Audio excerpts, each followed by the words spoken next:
बिस्मिल्लाहिर्रहमानिर्रहीम अस्सलामु अलैकुम रहमतुल्लाह। मुल्क के अंदर हालात बड़ी तेज़ी के साथ ख़राब हो रही हैं और सूरत हाल बड़ी तेज़ी के साथ बिगड़ रही है। बिलावल भुट्टो ने पहले ही धमकी लगा दी थी कि मुल्क के अंदर या तो इमरजेंसी लग सकती है या फिर मार्शल लॉ लग सकता है। देखिए, मार्शल लॉ लगाने वाली ताकत तो इस्टेब्लिशमेंट है। इस्टेब्लिशमेंट मार्शल लॉ लगाती है। अब दोनों का जो फ़र्क है वो आपने समझना है। दोनों के दरमियान और मामलात उस तरफ जा रहे हैं कि या तो मुल्क के अंदर फिर इमरजेंसी लगेगी। इमरजेंसी के ऑप्शन जो है इस टाइम हुकूमत के पास है और जो मार्शल लॉ की ऑप्शन है वो इस टाइम इस्टेब्लिशमेंट के पास है। अब आपने दोनों को समझना है कि सूरत हाल किस तरफ जारी है और बिलावल ने ये बात क्यों की है। देखिए, इमरान खान ने एक इंटरव्यू दिया। और इमरान खान ने बताया कि असल में इनका प्लान कुछ और है। इमरान खान ने इनके प्लान को बेनकाब किया। इमरान खान ने इनका प्लान सामने रखा है कि असल में इनका प्लान क्या है। इमरान खान ने बताया कि ना ये अभी इलेक्शन करवाने के मूड में है और ना ही इन्होंने अक्टूबर के अंदर इलेक्शन करवाने हैं, बल्कि ये चाहते हैं कि हम 2 साल तक जब ये इस असम्बली का टेन्योर पूरा होना है, अगस्त के अंदर, उसके बाद ये 2 साल की एक्सटेंशन लेना चाहते हैं।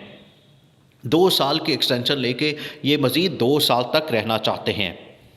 ये बात इमरान खान ने बड़े वाज़ेह तौर पर बता दी कि इनका प्लान ये है और ये मुल्क के अंदर किसी किस्म का रिलीफ अवाम को नहीं देना चाहते और सिर्फ अपनी पावर में रहना चाहते हैं और इक़्तिदार में रहना चाहते हैं। और इसी दौरान ही इन्होंने प्लान करना है कि नवाज़ शरीफ को वापस ला के वज़ीर-ए-आज़म हाउस के अंदर पहुँचाया जाए और उसको वज़ीर-ए-आज़म बनाया जाए। लेकिन अब ये प्लान इनका कामयाब नहीं होना और सुप्रीम कोर्ट ने सबसे बड़ी रुकावट पैदा कर दी है इनके प्लान के आगे, क्योंकि सुप्रीम कोर्ट ने अब इनको डंडा दे दिया। सुप्रीम कोर्ट का जो फैसला है वो इस टाइम बड़ा क्लियर और वाज़ेह है और कैटेगोरिकली चीफ जस्टिस ने कहा है कि आपने हर हाल में, हर सूरत में इस पर अमल दरामद करना है। अगर आपने कोई रुकावट कोशिश की तो फिर आपका वो हशर होगा कि सारी दुनिया देखेगी।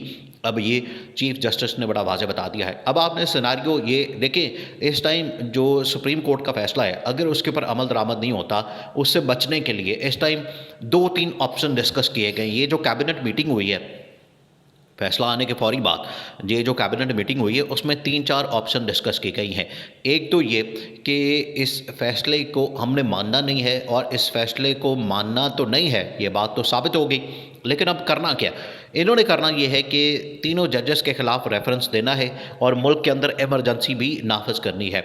मुल्क के अंदर इमरजेंसी देखें, ये जजेस का तो इनको अंदाज़ा हो गया कि यहाँ से हमें ये रिलीफ नहीं मिलने वाला और पंजाब हुकूमत और जो केपी की निगरान हुकूमत है, दोनों की, पंजाब और केपी की, यहाँ पर निगरान हुकूमतें इनकी वैलिडेशन चाहिए। अब ये लगाएंगे पंजाब के अंदर और केपी के अंदर इमरजेंसी नाफिज करके दोनों की जो हुकूमतें हैं, क्योंकि अदलिया से अब वैलिडेशन मिलने वाली नहीं है, तो यहाँ पर इमरजेंसी लगा के दोनों हुकूमतें उन्होंने एक्सटेंड करवानी है और आगे लेके जाना है, क्योंकि ये 30 अप्रैल को इनका टाइम पूरा हो जाना है 90 रोज़ के लिए। आइन के अंदर बड़ा वाज़ेह लिखा है कि 90 रोज़ के लिए ही निगरान सेटअप आता है और 90 रोज़ के अंदर अंदर इलेक्शन हो जाने हैं। अगर इससे एक दिन भी ऊपर जाता है तो निगरान सेटअप भी फ़ारग, हुकूमत भी फ़ारग और आइन और कानून भी फ़ारग, तो ये सब कुछ फ़ारग हो जाता है। इस वजह से सुप्रीम कोर्ट से वैलिडेशन अब मिलने वाली नहीं।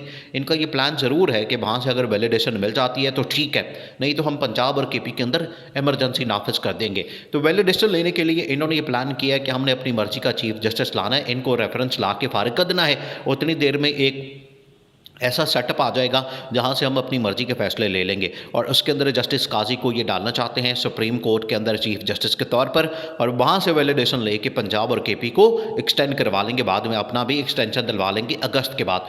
पहले पंजाब और केपी का मामला है। अगर ये वहाँ से इनको वैलिडेशन नहीं मिलती तो इन्होंने यहाँ पर इमरजेंसी लगा के दोनों हुकूमतों को एक्सटेंड करना है। उसके बाद बारी आनी है वफाकी हुकूमत की। वफाकी हुकूमत को भी इन्होंने अब इमरजेंसी लगानी। देखें, अब मई जून के अंदर आना है बजट। ये चाहते हैं कि मई जून के अंदर हम बजट पेश करें और बजट पेश करके हम IMF के साथ एक डील कर लें और साथ ही इनका एक ख्याली पुलाव पक रहा है।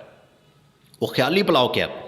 वो ख्याली पुलाव ये पक रहा है कि इनको कहीं से गारंटी मिली है कि एक तो हमें UAE सऊदी अरब से पैसे मिल जाएंगे, IMF हमारी डील हो जाएगी तो वहाँ से पैसे आ जाएंगे। दूसरा ये कि हमें रेकोडेक के चक्कर में हमें कुछ अरब डॉलर्स, 10-15 अरब डॉलर्स मिलेंगे, उससे हमारे वारे न्यारे हो जाने और वो जाके मिलने हैं अगस्त सितंबर के अंदर।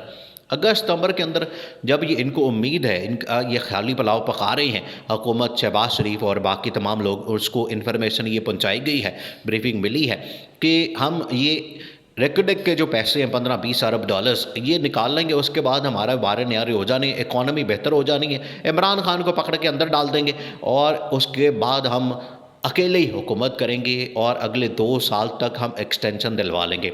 वहाँ पर भी इनको इमरजेंसी लगानी पड़ेगी। तो इमरजेंसी तो इनकी एक ऑप्शन मौजूद है, इमरजेंसी की तरफ ये जा सकते हैं, क्योंकि इन्होंने अब सुप्रीम कोर्ट के ऊपर भी हमला करना है और सुप्रीम कोर्ट के ऊपर हमले करने के लिए अब इनको एंडोर्समेंट मिल गई है और एंडोर्समेंट मिली है नवाज़ शरीफ की जानिब से। नवाज़ शरीफ ने शहबाज शरीफ को कह दिया है और मरियम नवाज़ ने भी ऐलान कर दिया है कि आपने, इस हुकूमत ने सुप्रीम कोर्ट के ऊपर हमला करना है और हमला ये है कि तीनों जजेस के ख़िलाफ़ रेफरेंस दायर करना है। ये तो मिल गई है इस चीज़ का इनकी जानिब से ग्रीन सिग्नल मिल गया है और अब ये रेफरेंस दायर करने जा रहे हैं। ये बिल्कुल वही सूरत हाल पैदा करने जा रहे हैं जो 97 के अंदर इन लोगों ने की थी। 97 के अंदर जब नवाज़ शरीफ ना अहल होने जा रहा था, नवाज़ शरीफ के ऊपर ना अहली की तलवार लटक रही थी, तो नवाज़ शरीफ ने क्या किया, नवाज़ शरीफ ने सुप्रीम कोर्ट के ऊपर हमला करवा दिया और बाद में अपनी मर्ज़ी के जजेस बिठा के अपनी मर्ज़ी का फ़ैसला ले लिया। वो सिंपल, ये वही फार्मूला अब यहाँ पर अप्लाई करना चाहते हैं और अपनी मर्ज़ी का फ़ैसला लेना चाहते हैं, जो कि सुप्रीम कोर्ट इस टाइम आइन और कानून के ऊपर चल रही है, लेकिन ये चाहते हैं कि हमारी मर्ज़ी के ताबे चले, हमारी मर्ज़ी के मुताबिक चले। इनका यही मसला है, शरीफ ख़ानदान का ये मसला है। ये हमेशा ये चाहते हैं कि जज जर्नल और जस्टिस जो है, जज जर्नल, जर्नलिस्ट और उसके बाद जो सदर है वो हमारी मर्ज़ी का होना चाहिए और हम अपनी मर्ज़ी से उसको चलाएं और अपनी मर्ज़ी के अंदर जो मर्ज़ी करते फिरें। लेकिन अब ये नहीं होने वाला, क्योंकि अब मार्शल लॉ की भी आहिस्ता आहिस्ता आवाज़ें आ रही हैं। अब इस टाइम पाकिस्तान के अंदर देखें, इस्टेब्लिशमेंट पीछे बैठ के तमाम के तमाम मामलात को देख रही है। अब जनरल आसिम मुनीर के हाथ में ये तब सारी चीज़ें आ जानी है। जब इन्होंने सुप्रीम कोर्ट के ऊपर हमला करना है, इन्होंने रेफरेंस दायर करना है, अपनी मर्ज़ी के वहाँ पर जजेस बिठाने हैं, अपनी मर्ज़ी की तैनातियाँ शुरू कर देनी है। पंजाब और केपी के अंदर इन्होंने इमरजेंसी लगा देनी है। मुल्क का इन्होंने बेड़ा गर्क कर देना है, मुल्क का इन्होंने सत्यानाश कर देना है, मुल्क का इन्होंने तबाह बर्बाद करके ही छोड़ना है। फिर आखिरकार इस्टेब्लिशमेंट ने भी स्टेप लेना है। जब तक ये गारंटी इनको मिली हुई है कि अगस्त सितंबर में कुछ पैसे आ जाएंगे, लेकिन जब ये पता चल जाना है कि वहाँ से कुछ नहीं आना, तो फिर आखिरकार मुल्क को मार्शल लॉ की तरफ ही लेके जाना है और ये जनरल आसिम मुनीर का फिर आखिरी स्टेप होना है। और इस स्टेप के बाद ये इस हुकूमत को घर भेजा जाना है, क्योंकि ये हुकूमत जितने मर्जी हाथ पाँव मार ले, ये बुरी तरह से फंसी हुई है। अब इस हुकूमत को कोई भी इस क्राइसिस से, दलदल से नहीं निकाल सकता। अगर ये खुद इस्तीफ़ा दे दें, शहबाज शरीफ, और असम्बलियाँ तोड़ के इलेक्शन कॉल कर दे, तो इससे बेहतर कोई ऑप्शन नहीं।